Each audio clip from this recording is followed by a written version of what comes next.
मूक माटी का स्वाध्याय हम सभी कर रहे हैं। आचार्य श्री विद्यासागर जी द्वारा रचित। मंगलम भगवान वीरो मंगलम गौतमो गणी मंगलम कुंद कुंदाद्यो जैन धर्मोस्तु मंगलम। नमो अरिहंताणम नमो सिद्धाणम नमो आयर्याणम नमो उवज्जायाणम नमो लोये सवसाहुणम। पंच परमेष्ठी भगवान की जय। सभी लोग 9 बार नमो का मंत्र पढ़ लें।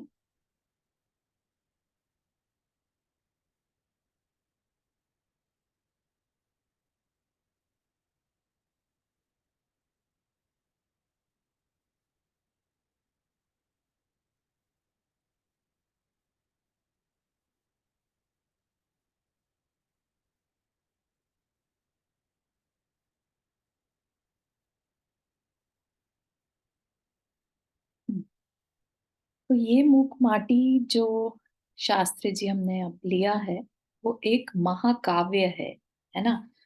इसमें जो एक आध्यात्मिक संत हैं आचार्य श्री विद्यासागर जी महाराज, उन्होंने अपने हृदय के उद्गार जिन्हें कहते हैं ना, अपने दिल को खोल कर रखा है। उनकी एक माटी के रूप में, मूक माटी, मूक मतलब साइलेंट है ना, और माटी इज सॉइल, सबको मालूम है। तो साइलेंट सॉइल, माटी जिसको कि हम बहुत मतलब निग्लेक्ट करते हैं। हम चलते फिरते हैं, सब कुछ कर रहे हैं, लेकिन हमारा कभी ध्यान नहीं जाता मिट्टी की तरफ, जमीन की तरफ, है ना। माटी इज ऑलवेज देयर, लेकिन शायद ही कोई उसको आधार बनाकर, उसको एक सेंटर पॉइंट बनाकर उस पे एक पूरा एक महाकाव्य लिखने की सोचता हो। लेकिन आचार्य श्री ने ऐसा किया, उसके पीछे उनका बहुत गहरा चिंतन रहा, है ना। उन्होंने माटी को जोड़ा, किससे कंपेयर किया या उसको बराबर में रखा, एक ऐसी सोल को जो पाप में फंसी है ना। उसमें उन्होंने सबको रखा, अपन सब भी जो हैं पाप में गिरे हैं, ठीक। और हम सब जो हैं, कहीं ना कहीं जो भी उठना चाहता है, तो वो उठने की जो स्टोरी है उसके पीछे, राइट। एक माटी भी पाप में कब है, जब तक कि वो पैरों से रौंदी जा रही है, राइट।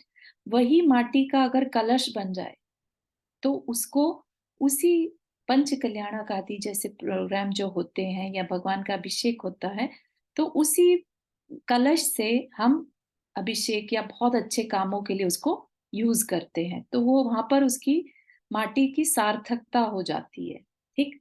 ऐसे ही जब हमें ये जीवन मिला, तो हमारी सार्थकता क्या है, उसकी एक कहानी है ना। तो उसको एक कहानी के रूप में देने से बहुत डीप कहीं ना कहीं हमें बातें जो हैं अपनी लाइफ से रिलेटेड समझ में आती चली जाएंगी। तो इसको आध्यात्म अंदर तक उतारने की कोशिश करिएगा, और जो माटी है उसकी जगह अपने को रखना है, ठीक है। तब जाके हम उस आध्यात्म को पूरी तरह से छू पाएंगे। हमारे हार्ट के जो कहते हैं ना, हार्ट सेंटर खुलना चाहिए, हमारे अंदर वो कंपैशन होना चाहिए। हम भी अपने को एक माटी की तरह उसकी जो तकलीफ है उसको फील कर पाए, ठीक है ना। तो इतना सॉफ्टनेस के साथ चलेगा ये काव्य जो है, और बहुत ज्यादा इसमें लर्निंग है। बाकी जगह तो जो शास्त्र जी होते हैं उनमें सिद्धांत होते हैं, या आध्यात्म ग्रंथ तो हमने अभी तक उठाया ही नहीं है। हम तो सिर्फ जो बेसिक्स ऑफ जैनिज्म है वो ही पढ़ते चले जा रहे हैं, राइट। तो ये पहला होगा जिसमें कि हम थोड़ा सा आध्यात्म को भी देखेंगे, ठीक है। आध्यात्म बेसिकली क्या है, अपने आप को पहचानने का एक तरीका है, नॉलेज है, ठीक है। आध्यात्म, आत्म को जानना ही आध्यात्म, ठीक है।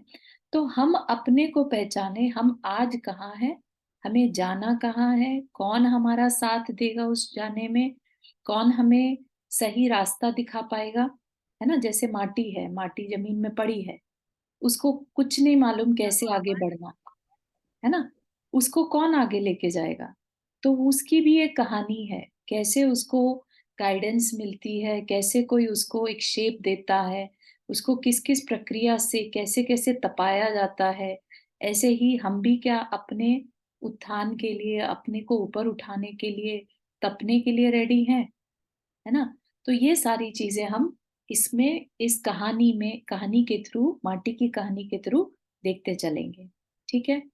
तो ये आचार्य श्री ने जब वो अपने अर्ली 30s में थे तब लिखा था, और उनको ये पूरा करने में आप देख सकते हैं 500 पेजेस का, 500 से भी ज्यादा पेजेस हैं इसमें, तो इट्स अ ह्यूज काव्य। इस पे बहुत सारी रिसर्चेज होती हैं, लोग इस पे पीएचडी करते हैं, है ना? क्योंकि हर एक जो भी पढ़ता है इसको अपने नजरिए से पढ़ सकता है, राइट? क्योंकि ये आध्यात्म है, इसमें आध्यात्म का यही बेनिफिट है कि सब अपने अपने लेवल से उसको आइडेंटिफाई करते हैं कि इसका ये मतलब हो सकता है, ये मतलब भी निकलता है, ऐसा।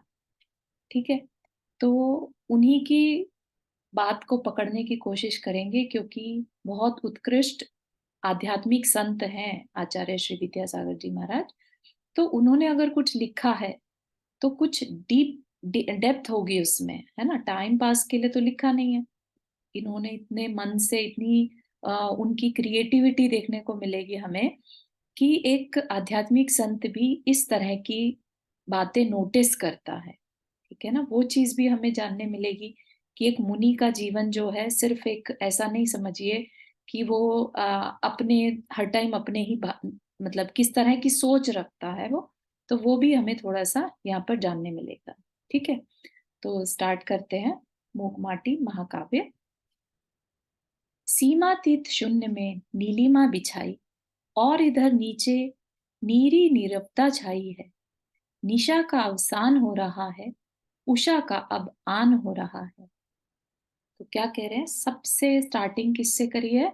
एक बहुत ही सुंदर सा नेचर को हमारी आंखों के आगे विजुअलाइज किया जा रहा है। ठीक है। हम, अब आचार्य श्री तो लिख रहे हैं ना इसको, लेकिन लिखना भी तभी पॉसिबल है जब उन्होंने उसको दिमाग में, ब्रेन में कहीं ना कहीं उनके वो पिक्चर बन रही है। ठीक है। तो वो बनी हुई पिक्चर को बस लिखते चले जा रहे हैं। तो क्या लिखा उन्होंने? सीमातीत शून्य में नीलिमा बिछाई। तो आकाश जो है, ऐसा प्राकृतिक सौंदर्य का वर्णन कर रहे हैं कि आकाश है बिल्कुल शून्य, मतलब अनंत दिखाई दे रहा है, उसका कोई और छोर नहीं है, और नीला दिख रहा है, नीलिमा बिछ रही है, जैसे पूरे में जैसे चादर बिछा दी हो नीली, ऐसा।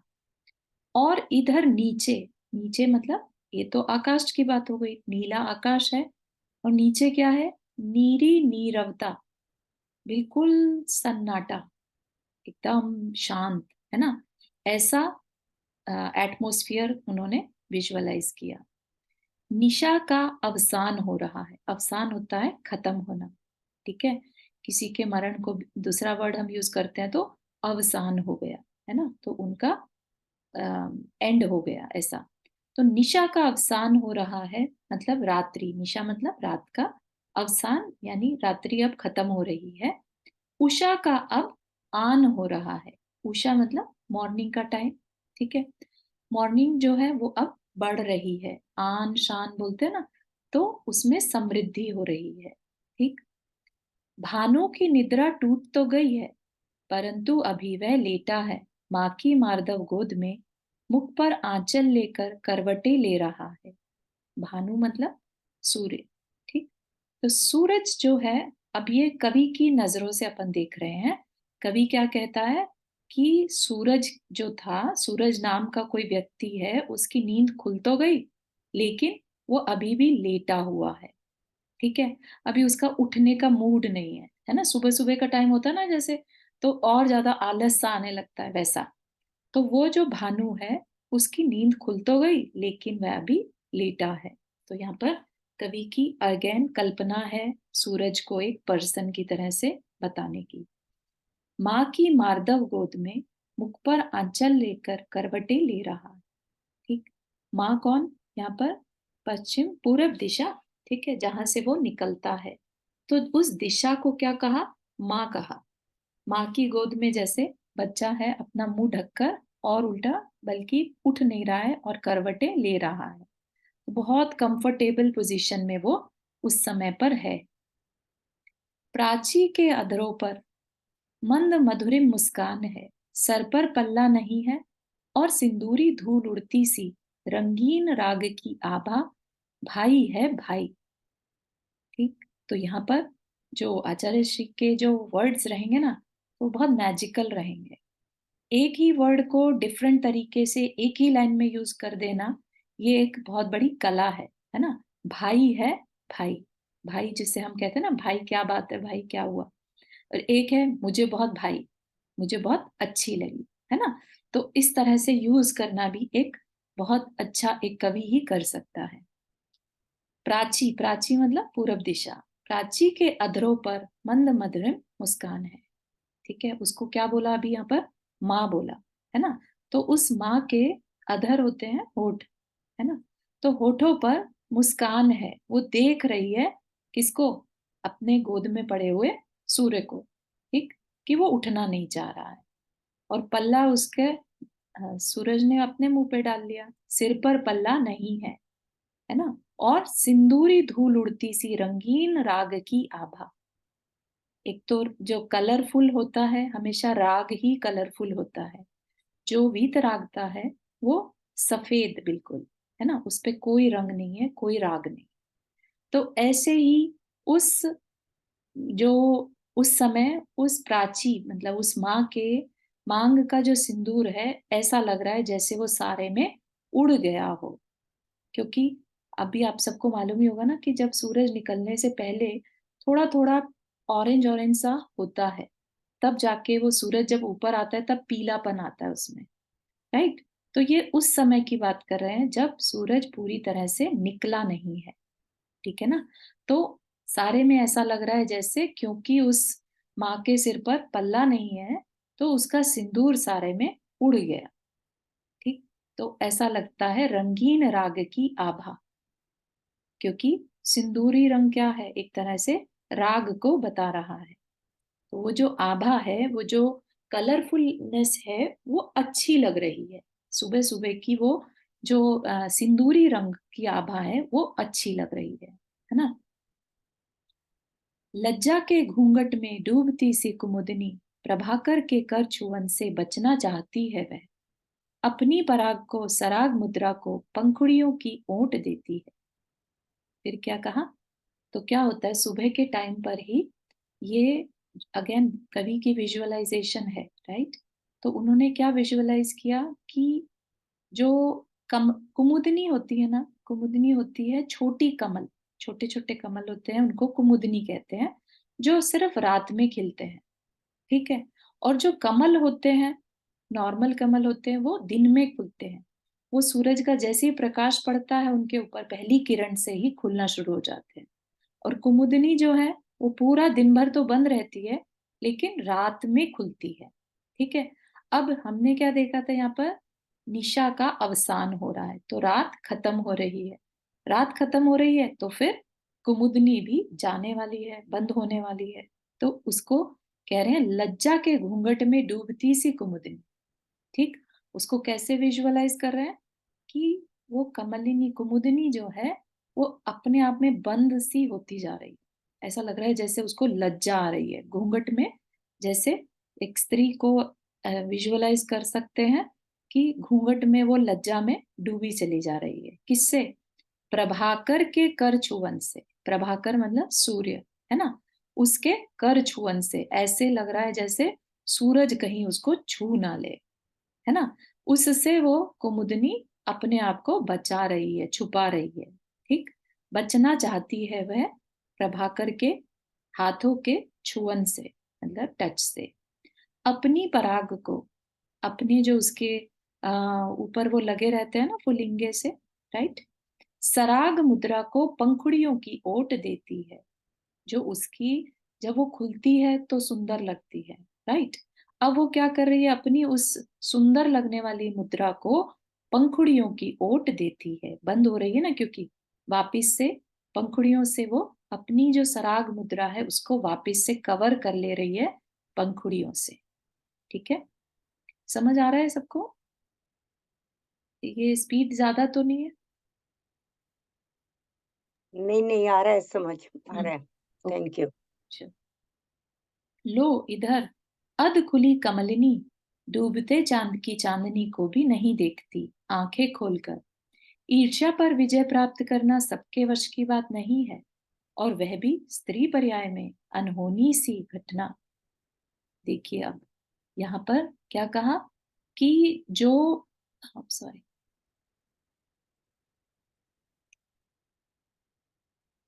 लो इधर अध खुली कमलिनी। तो अभी सुबह का टाइम, सूरज पूरी तरह से आया नहीं है ना, और अभी सूरज नहीं आया तो कमल भी पूरी तरह से नहीं खुले। तो अध खुले कमल जो हैं वो क्या कर रहे हैं, डूबते चांद की चांदनी को नहीं देखते।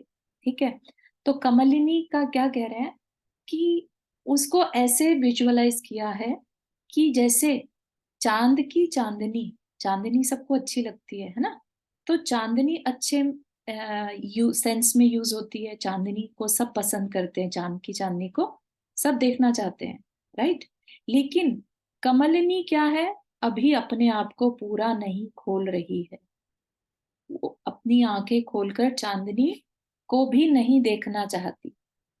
तो इसका क्या मतलब, एक तरह से कह रहे हैं कि ईर्ष्या है उसको, उसको चांदनी के साथ ईर्ष्या है, इसलिए वो अपनी आंखें खोलकर भी उसकी तरफ नहीं देखना चाहती। ठीक, तो क्या सबके वश की बात नहीं है, स्पेशली स्त्री पर्याय। चांदनी भी स्त्री पर्याय बताई और कमलिनी भी स्त्री पर्याय, राइट।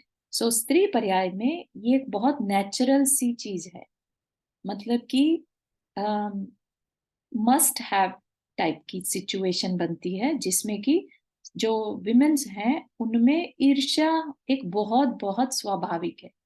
ऐसा नहीं कह रहे कि मेंस में होती ही नहीं है, यहाँ पर कवि का ये पर्याय आशय बिल्कुल नहीं है। ठीक है, उनका कहना यह है कि स्त्री पर्याय में ये एक अनहोनी सी घटना होगी अगर किसी स्त्री को ईर्ष्या ना हो, स्पेशली दूसरी स्त्री से। ठीक है, तो ये चीज भी हमें समझने की है कि आचार्य इस चीज को लिख रहे हैं, इसका मतलब उन्होंने इस चीज को बहुत अच्छे से महसूस किया है ना, वो कोई गलत चीज तो लिखेंगे नहीं, राइट। तो उन्होंने इस चीज को बहुत अच्छे से महसूस किया है कि स्त्री पर्याय में ईर्ष्या होना, ईर्ष्या का नहीं होना या ईर्ष्या पर विजय पा सकना एक अनहोनी सी घटना है। ठीक, फिर आगे क्या विजुअल करते हैं, क्या कवि क्या सोच रहे हैं, अबला बालाएं सब तरला ताराएं अब, छाया की भांति अपने पतिदेव चंद्रमा के पीछे पीछे हो छुपी जा रही, कहीं सुदूर दिगंत में दिवाकर उन्हें देख न ले इस शंका से। ठीक है, तो ये उस समय का अम, सोच है जब स्त्री अपने पति के पीछे पीछे चल के ही अपने आप को सेफ समझती है। ठीक है, तो क्या कह रहे हैं कि अबला बालाएं सब, जितनी भी अबला, अबला मतलब पावरलेस, है ना, अबला, बालाएं सब, तरला, तरला मतलब सरल परिणाम वाली, तरला सरल, ताराएं अब, बहुत सीधी सादी सी, शक्तिहीन जिसे कहते हैं ना, ऐसी ताराएं, ताराएं भी स्त्रीलिंग में यूज किया, तारा होते हैं ना, तारा मंडल या तारे जितने भी दिखते हैं तो उनको भी एज अ स्त्री, और छाया की भांति, बिल्कुल शैडो की तरह अपने पतिदेव के, पतिदेव कौन, उसका चंद्रमा, उसके पीछे पीछे, ऐसे लग रहा है जैसे उसके पीछे पीछे बस छुपी जा रही हूँ, कहीं दूर। किससे, किससे छुप रही हैं, दिवाकर उन्हें देख ना ले, दिवाकर मतलब सूर्य, है ना, तो सूर्य कहीं उन्हें देख ना ले। इन रियलिटी ऐसा ही देखने में आता है, जहां सूरज उदय हुआ और चांद भी चला जाता है और तारे भी दिखने बंद हो जाते हैं, राइट। लेकिन यहाँ पर कवि ने उसको इतने सुंदर तरीके से प्रेजेंट किया है कि ताराएं जो हैं, क्योंकि सबकी सब अबला ताराएं, तरला ताराएं हैं, वो छाया की भांति इतनी सीधी हैं, अपने पतिदेव के पीछे पीछे जा छुपी। ठीक, और किससे, दिवाकर उन्हें देख न ले इस शंका से। मंद मंद सुगंध पवन बह रहा है, बहना ही जीवन है, बहता बहता कह रहा है। तो अब वापिस से प्रकृति के सौंदर्य पर आ गए। अभी तक सब आकाश की चर्चा चल रही थी, राइट। वहां पर ताराएं हैं, वहां पर चंद्रमा है, वहां पर चांदनी है, राइट। सूरज अपने पूर्व दिशा के आंचल में सो रहा है, उठने का उसका भी मन नहीं है। यहाँ तक के देखा था। तो अब और बाकी इन्वायरमेंट में क्या चल रहा है, तो कह रहे हैं मंद मंद सुगंध पवन, हल्की हल्की खुशबूदार पवन बह रही है। ऐसा सुंदर नेचर का जो कह लीजिए ब्लेसिंग्स है वहां पर, ऐसी फीलिंग में आ रही है। ठीक, बहना ही जीवन है। बहना ही जीवन है मतलब चेंज ही जीवन है। हर तरफ चेंज जरूरी है। दिन से रात होती है तो रात से फिर दिन होता ही है। कोई भी दिन आज तक का अनंत काल हमने देखा, ऐसा कोई दिन नहीं गया जिस दिन सुबह ना हुई हो या दिन ना हुआ हो। ठीक है ना। जिस दिन कुमुदनी ना मुरझाई हो रात के बाद, और कमलिनी ना खिली हो सुबह। ठीक है ना। तो सब कुछ होता चला जा रहा है। तो क्या कह रहे हैं, पवन जो है, हवा जो है, बहते बहते क्या कह रही है कि बहना ही जीवन है। तो ये चीज हमें भी अपनी लाइफ में देखकर चलना है कि हम ये नहीं माने कि अभी जो है बस ऐसा ही बना रहे। ठीक है ना। जो हवा है उससे ये सीखना चाहिए कि बहना ही जीवन है, चेंज ही जीवन है। ठीक। क्या कह रहा है बहते बहते, लो यह संधि काल है ना, महक उठी सुगंधी है छोर छोर तक चारों ओर। तो क्या कह रहा है वो पवन, बहते बहते बता रहा है कि ये जो समय है, ये संधि का समय है। संधि मतलब मिलना। ठीक है। अब यहाँ पर किसका मिलना हो रहा है, एक रात्रि जा रही है और सुबह आ रही है। राइट। तो ये क्या हो गया, एक संधि काल। जब दो समय मिलते हैं तो उसको क्या कहते हैं, संधि काल। महक उठी सुगंधी है छोर छोर तक चारों ओर। ठीक है। सब तरफ एक सुगंध सी फैल रखी है। सुबह सुबह का प्राकृतिक वातावरण है, जैसा भी उन्होंने एज्यूम किया है, विजुअलाइज किया, आगे पता चलेगा। वहां पर एक नदी भी बह रही है, नदी के तट पर जो माटी है वो भी है वहां पर, है ना। तो बहुत बहुत सुंदर, जिसे कहते हैं ना, एक सीरीन सा एटमोस्फियर। और सुबह सुबह का टाइम है तो संधि काल में उस समय चारों तरफ सुगंधी छाई हुई है। मेरे लिए इससे बढ़कर श्रेयसी कौन सी हो सकती है संधि में। मतलब कि ऐसी संधि काल ही हमारे लिए सबसे ज्यादा बेस्ट होता है। श्रेयसी मतलब दी बेस्ट। ठीक है। अच्छा होना। क्यों अच्छा होगा वो बताएंगे अभी। मेरे लिए सबसे अच्छा ये समय, संधि काल का समय सबसे उत्कृष्ट कल्याणकारी है ना। तो उस समय क्यों कल्याणकारी है, तो वो थोड़ा सा आगे बता रहे हैं। क्या कह रहे हैं, ना निशाकर है ना निशा, ना दिवाकर है ना दिवा, अभी दिशाएं भी अंधी हैं, पर नासा पर की नासा तक इस गोपनीय वार्ता की गंध जा नहीं सकती। ऐसी स्थिति में उसके मन में कैसे जाग सकती है दुर्भी संधि वह। तो क्या कह रहे हैं यहाँ पर, ना निशाकर है ना निशा। निशा मतलब अगेन अंधेरा, रात्रि, है ना। और ना निशाकर, निशाकर होता है चंद्रमा। ठीक है। ना दिवाकर है ना दिवा, दिन, दिवा मतलब दिन, और दिवाकर मतलब सूर्य। तो ऐसा समय है वो जिस समय ना तो रात है ना दिन है, सारी दिशाएं भी अंधी हैं। का मतलब क्या है कि कोई भी दिशा का आइडिया नहीं लग रहा है। क्योंकि हम आइडिया किससे लगाते हैं, पूरब दिशा का पता चलता है सबसे पहले हम सूर्य की तरफ देखते हैं। अगर वहां सूरज ही ना हो तो हमें नहीं पता चलेगा कि कौन सी दिशा है। तो अभी दिशाएं भी अंधी हैं। ठीक। पर की नासा तक इस गोपनीय वार्ता की गंध जा नहीं सकती।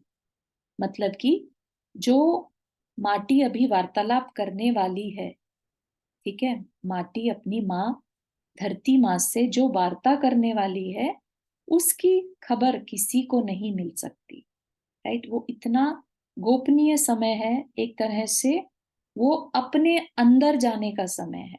ठीक है। अपने मन की जो भी वार्ता कहना चाहते हैं उस समय अपने सबसे जिसे कहते हैं ना ब्रह्म मुहूर्त का समय ना, अपने डीपर लेवल तक अगर जाना हो तो वो टाइम सबसे बेस्ट माना जाता है। ठीक है। दुर्भी संधि वे, दुर्भी मतलब सबसे बेस्ट, जिसमें बहुत अच्छी सुगंध आए, वो चीज अच्छी मानी जाती है, राइट। तो ऐसी ही संधि काल जिसमें बहुत मंद मंद हवा और खूब खुशबूदार माहौल जिसे कहते हैं, वो हो रहा है, जिसमें अगर हम अपने को वहां रख कर देखें तो हमारे लिए वो ब्रह्म मुहूर्त का समय जो है, उस समय हम अपने आप से बहुत अच्छे से जुड़ सकते हैं। ठीक है। वो एक तरह से कहा जाता है बड़ा रहस्यमय समय होता है। ठीक है। तो इसी तरह से जो कवि है, उन्होंने उस समय की चर्चा करी है, उस टाइम की चर्चा करी कि उस टाइम पर माटी जो है अपने मन के उद्गार धरती माँ के सामने रखेगी। ठीक। और इधर सामने सरिता जो सरपट सरक रही है अपार सागर की ओर, सुन नहीं सकती इस वार्ता को कारण, पथ पर चलता है सतपथ पथिक वह, मुड़कर नहीं देखता तन से भी मन से भी। ठीक। तो अब कवि की नजर गई है सामने की ओर, सरिता, सरिता मतलब नदी, राइट, जो सरपट सरक रही है। सरपट, सरपट मतलब कंटिन्यू, राइट, एकदम बस तेजी से बह रही है, सरक रही है मतलब बह रही है। और उसका लक्ष्य क्या है? सागर की ओर, अपार सागर की ओर। ठीक।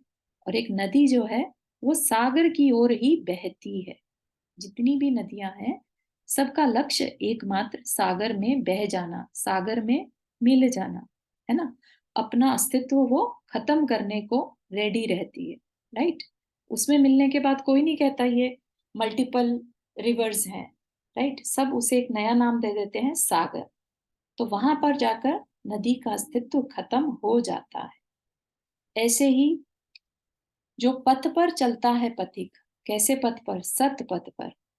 जो सही रास्ते पर पथिक चलता है, उसको भी ये भान नहीं रहता कि वो मतलब किस गति से बस चले चला जा रहा है, वो मुड़कर नहीं देखता, पीछे की ओर नहीं देखता, बस आगे को फोकस करके, बिल्कुल, है ना, तन से भी और मन से भी।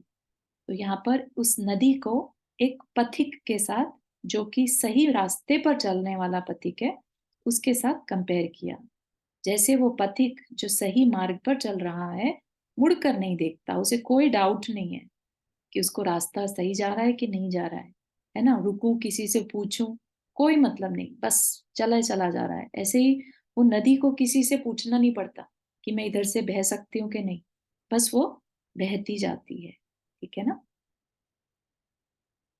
और संकोचशीला लाजवती लावण्यवती सरिता तट की माटी अपना हृदय खोलती है माँ धरती के सम्मुख। अब यहाँ से जो बहुत मार्मिक कॉन्वर्सेशन शुरू होगी, है ना। और इस माटी को, माटी की जगह पर हमें अपने आप को रखकर देखना है। ठीक है। और संकोचशीला लाजवती लावण्यवती सरिता, सरिता तट की माटी, माटी की बात करें। हाँ पूर्णिमा जी, आपने हाथ रेज किया। ये मतलब मैंने शायद थोड़ा लेट स्टार्ट किया था। ये मतलब किस चीज़ के हिसाब से बता रहे हैं?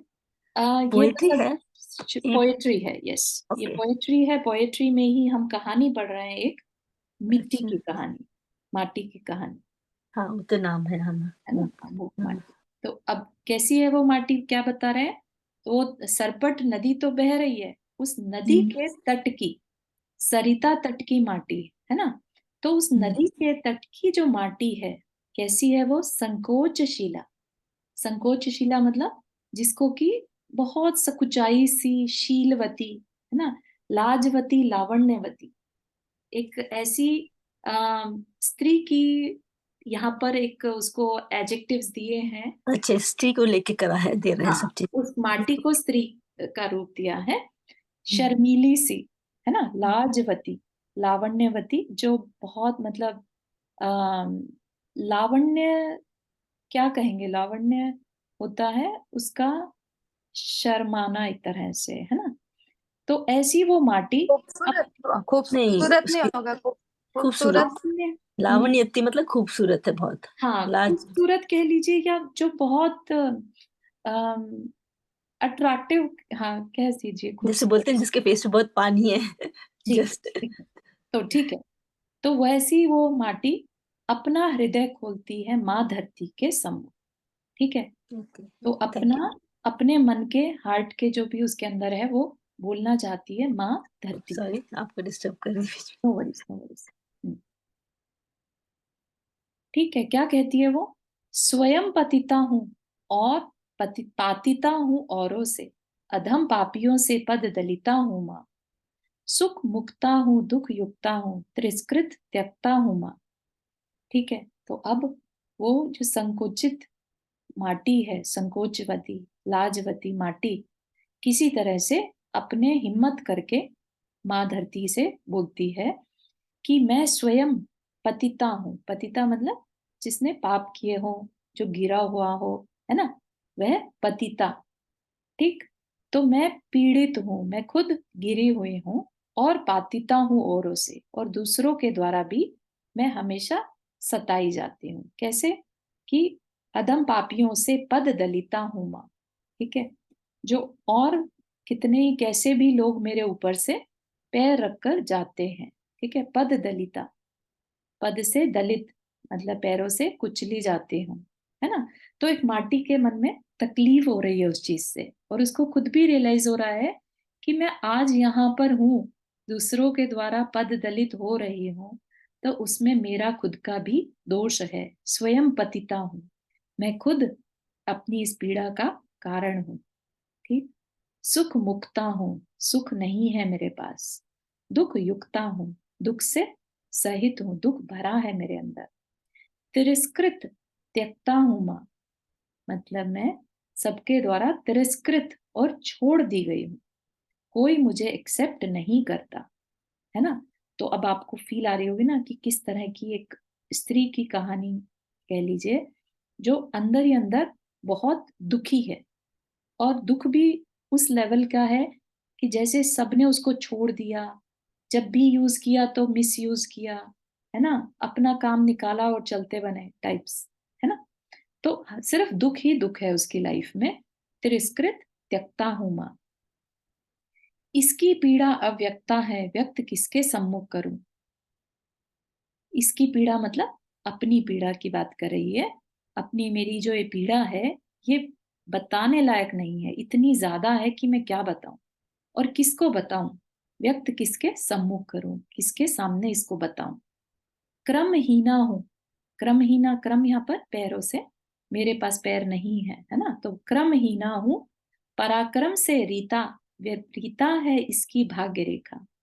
पराक्रम से रीता मतलब मेरे में जो है एफर्ट्स जिसे कहते हैं ना, पराक्रम, है ना, उससे मैं रहित हूं, मैं कुछ नहीं कर सकती। अपने आप को बिल्कुल बेचारा जो समझता है ना, जो तकलीफ तो देख रहा है, तकलीफ महसूस भी कर रहा है, लेकिन क्या करना है वो नहीं पता, तो पराक्रम से रहित हूं।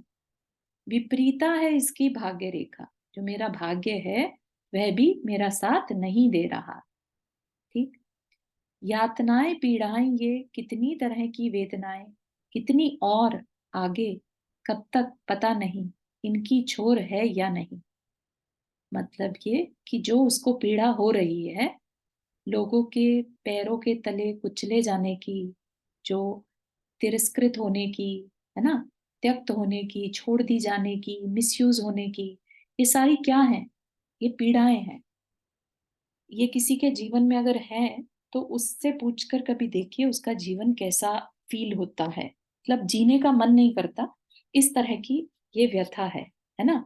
कितनी तरह की वेदनाएं, और कितनी, वो अब परेशान हो गई है अपनी तकलीफों से, कि अब और कितना मुझे ये झेलना होगा और कब तक, है ना। हमेशा ऐसी होता है ना, दुख के समय जब आता है तो ऐसा लगता है अभी कितना समय और है, और कितनी तरह के दुख और आने हैं, है ना, कि इनफ नहीं हो गया है क्या। तो इनका छोर है या नहीं, इन वेदनाओं का कोई छोर है या नहीं। छोर मतलब एंड, है ना, एंडिंग होगी कि नहीं। श्वास श्वास पर नासिका बंद कर, आर्त घुली घूंट बस पीती ही आ रही हूँ, और इस घटना से कहीं दूसरे दुखित ना हो, मुख पर घूंघट लाती हूँ, घुटन छुपाती छुपाती घूंट पीती ही जा रही हूँ, केवल कहने को जीती ही जा रही। ठीक, अभी और उसकी व्यथा जो है और ज्यादा कवि जो है उसकी व्यथा को महसूस कर कर बता रहे हैं क्या, कि वो माटी क्या है, श्वास श्वास पर जैसे सांस भी ले रही है, तो ऐसे जैसे दुख की घूंट अंदर ही अंदर पिए चली जा रही है। आर्त घुली घूंट, आर्त घुली आर्त मतलब दुख, दुख से जैसे होता है ना, रोना छूट रहा है तो नाक भी बंद होने लगती है, राइट? सभी ने कभी ना कभी तो नोटिस किया होगा। तो अंदर ही अंदर उसको पीती चली जा रही है, ठीक है। और इस घटना से कहीं दूसरे दुखित ना हो।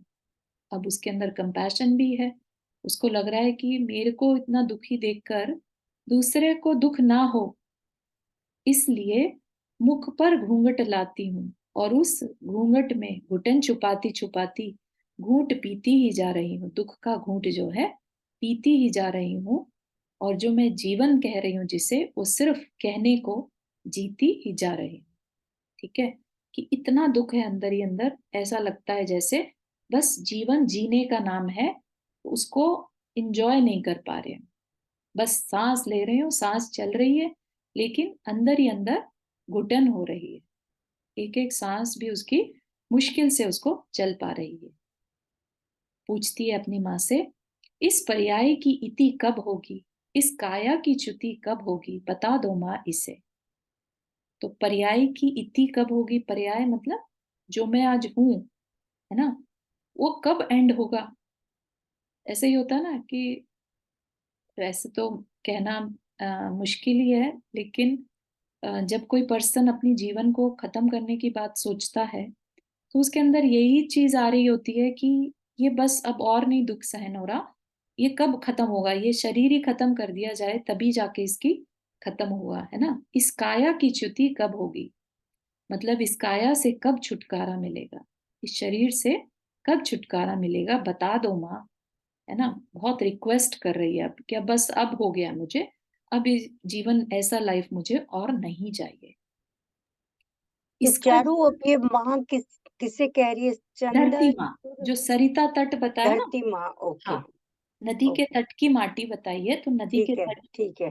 हाँ, ओके, धरती माँ ओके, से बोल रही है, थैंक यू। ठीक है। तो ये कवि की कल्पना है, ठीक है। तो वो माटी के अंदर जैसे घुस गया हो कवि, है ना, और घुसने के बाद वो इस तरह की व्यथा माटी में होती होगी, ऐसा महसूस कर रहा है, और पूछ रहा है माँ, अपनी माटी की वेदना को प्रकट कर रहा है, ठीक है। ठीक है, हाँ, ठीक है।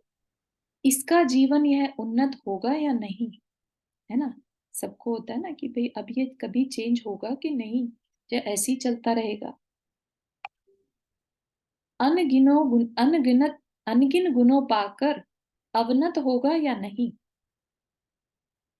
क्या कह रहे हैं यहाँ पर, अनगिन गुणों पाकर अवनत होगा या नहीं। अवनत मतलब,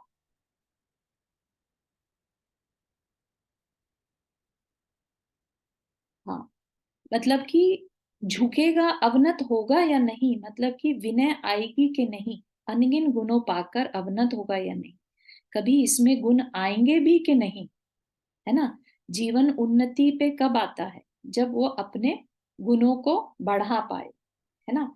तो ऐसे ही वो पूछ रही है माँ से, कुछ उपाय करो माँ, खुद अपाय हरो माँ, है ना।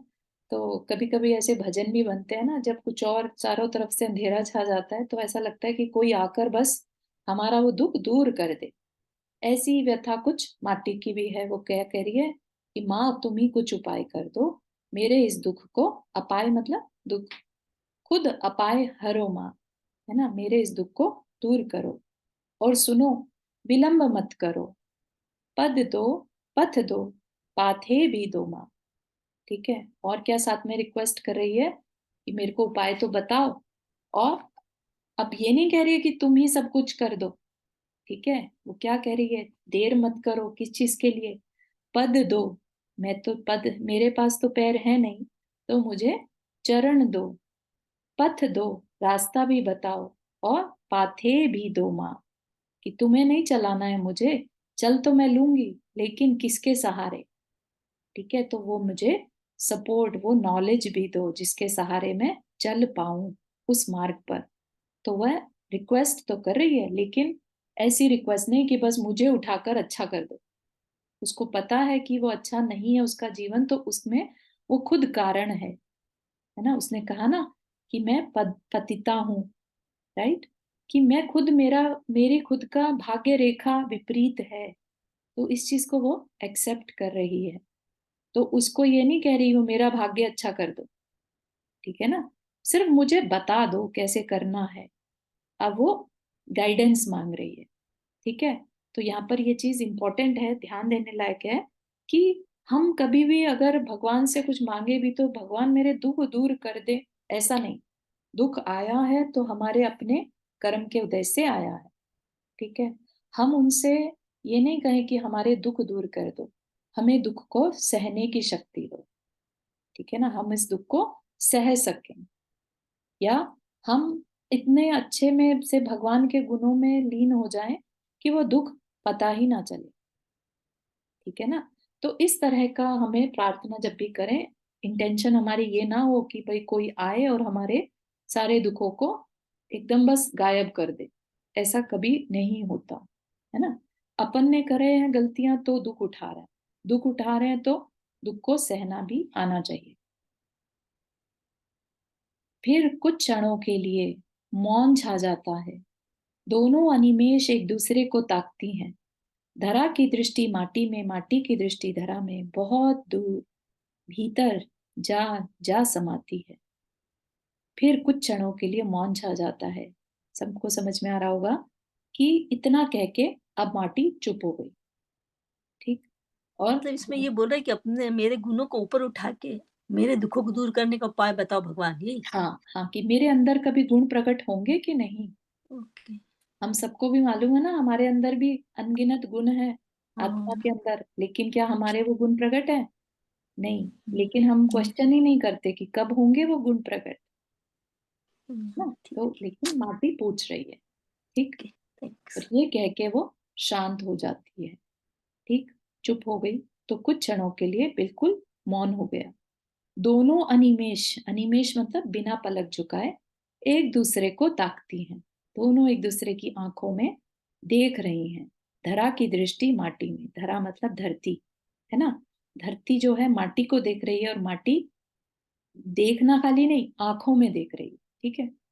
माटी की दृष्टि धरा में, बहुत दूर भीतर, एक दोनों जो है एक दूसरे की व्यथा को बहुत गहरे से अंदर समझ लेते हैं, ठीक है। किसी की अगर फेस रीडिंग करनी हो तो सबसे पहले आईज के थ्रू ही जाना जाता है ना। आंखें सच बोलती हैं, ऐसा कहा जाता है ना। तो वो धरा भी जो है वो माटी की आईज को रीड करने की कोशिश कर रही है कि वाकई में अपना अब चेंज चाहती है कि बस ऐसे ही टाइम पास के लिए, है ना। अब धीरे धीरे मौन का भंग होता है माँ की ओर से। तो अब माटी बोलेगी, ओ सॉरी, धरती बोलेगी। क्या बोलेगी अपन इसको अगली मीनेश बात में। मतलब क्या बताया था आपने? अनिमेष दोनों? होता है बिना पलक झपकाए। तो ये माटी और धरा अलग चीज हो गई? हाँ, माटी मिट्टी है और धरा ओके। धरती है, ठीक ओके। है। दोनों अलग अलग चीज बताई। माटी ने धरती को, धरा को अपनी माँ कहा है, अच्छा। ठीक है। माटी तो मिट्टी हो गई नहीं, सॉइल, जो धरती के ऊपर सॉइल रहती है वो। अब हो गई, ठीक, सॉरी मैं ध्यान नहीं दिया। हम्म, ठीक है। तो अब माटी, धरती क्या कहती है, कैसे उसको संबोधन देती है, वो बहुत सुंदर है, वो अपन नेक्स्ट सेशन में देखेंगे। यहाँ तक के किसी को कुछ शेयर करना है क्लास के बारे में, कैसा लग रहा है सो फार, और स्पीड ज्यादा तो नहीं है, feedback anything? This is our बहुत फर्स्ट। बढ़िया है चारू जी, बहुत अच्छी तरह समझा रहे हैं। ओके, अच्छा लगा। बहुत बढ़िया है। मैं भी किताब लेके आई थी वहां से, लेकिन आप जो समझाते हैं उससे ज्यादा मालूम पड़ता है। ठीक, अच्छी बात थैंक यू, थैंक यू। है।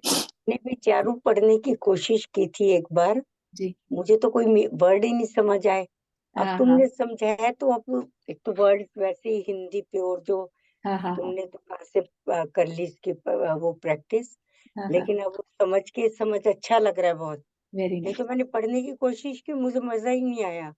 गुड। हो सकता है मेरे पास मूक माटी का हाँ, हो भी। एक्चुअली सब साथ में पढ़ते हैं ना, तो उसकी हाँ। बात अलग ही रहती है।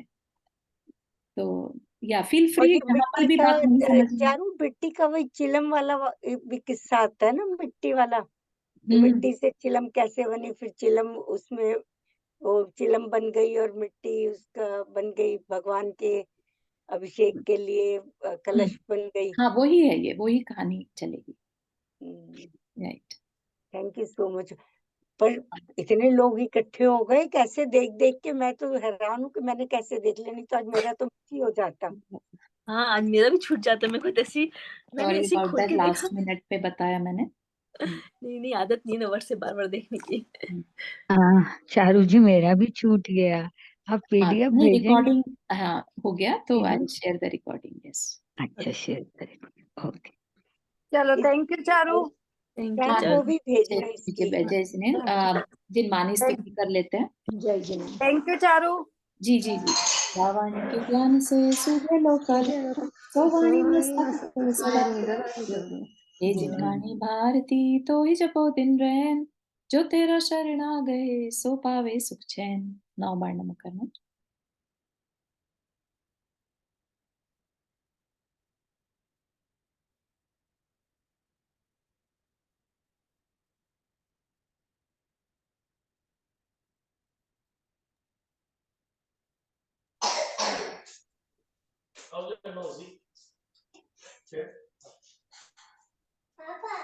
जय जिनेन्द्र। जय जिनेन्द्र सभी को थैंक यू चारू जी। जय जिनेन्द्र। Thank you for joining. Thank you Charu ji, thank you. नहीं आप अच्छे से समझा रही हैं इसलिए समझ में आ रही है, नहीं तो नहीं समझ सकते हम। गरिमा जी आपको ठीक लगा? रिपीट हो गया आपका तो, है ना? हाँ नहीं, it was good Charu ji, thank you and glad कि सारे लोग ज्वाइन कर पा रहे हैं, हाँ जितने लोग कर सके उतना अच्छा है। Right so right. Thank you so much, आपका फिर से एफर्ट लग रहा है, बट हाँ अच्छा नहीं, अच्छा रिवीजन हो लगा रहा है हम मुझे। सबका। हाँ ज्यादा आगे नहीं गए थे अपन अभी तो। ठीक है। Right right, exactly. ऑल चलिए, right. See you next Friday, thank you, bye.